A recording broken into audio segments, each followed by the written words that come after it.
The Sakurajima update has added several new passives that are good for both base workers and combat pals. So today we're going to go over the updates to those, starting out with combat. To start off, the basically is going to stay the same except for one passive. You're going to stick with Legend, elemental damage increase appropriate to your pal type, Musclehead, but you'll drop Ferocious for Serenity.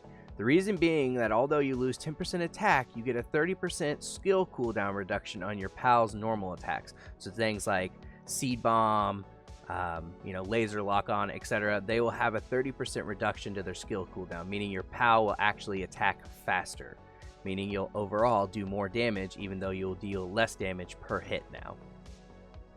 Moving on to the base workers, any pal on our previous list that isn't a dark type gets a huge boost to their productivity if you breed them with the best new passive introduced for workers, Nocturnal. Nocturnal allows a pal worker to work through the night instead of sleeping like normal, meaning it gives no benefit to anything that's already a dark type since dark types already work through the night. But if it's not a dark type, you can get a lot of extra production now out of it by breeding it with the Nocturnal passive, and then they'll only sleep when they're upset, so meaning it's not that they will never sleep, but it will only sleep if their sanity drops below a certain percent and they get upset. For the dark type base workers, you'll want to use Workaholic though to prevent that exact thing from happening by providing them a 15% slower sanity drop, again allowing them to work longer and get upset less often, thus producing you more resources. However, that is again only for non-transport based pals that are going to be dedicated to mainly transporting.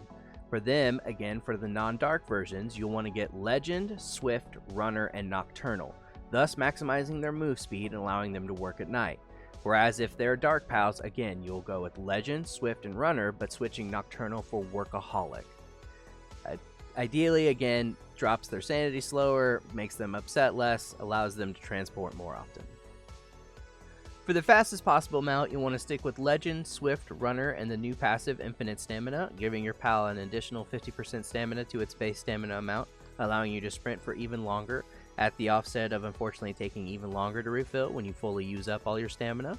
While if you're looking for a more combat-oriented mount, you'd want to use Legend, Swift, Infinite Stamina, and Vanguard, meaning that you'll still move relatively fast and have that additional stamina to sprint more often, but you'll also be getting an additional boost to your player attack stat.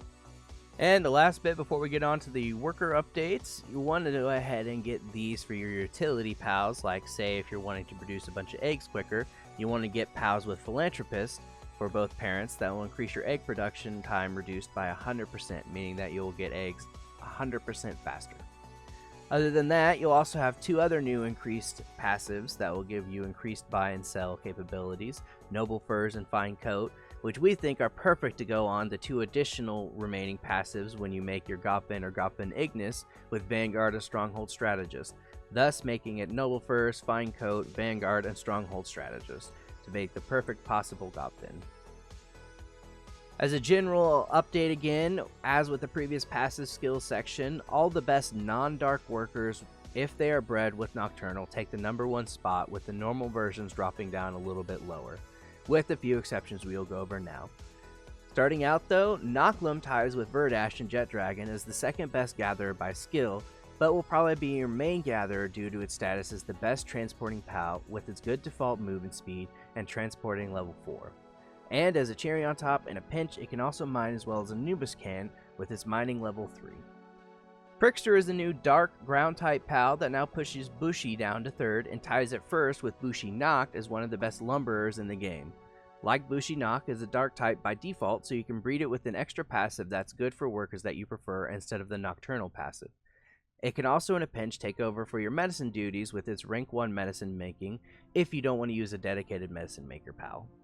Like Prixter, Bushi Noct is tied as the #1 lumbering pal, overtaking its regular Bushi form thanks to that dark subtyping allowing it to work overnight by default, as well as of the variety of other roles it can possibly fill thanks to the many skills of work for suitability that it has.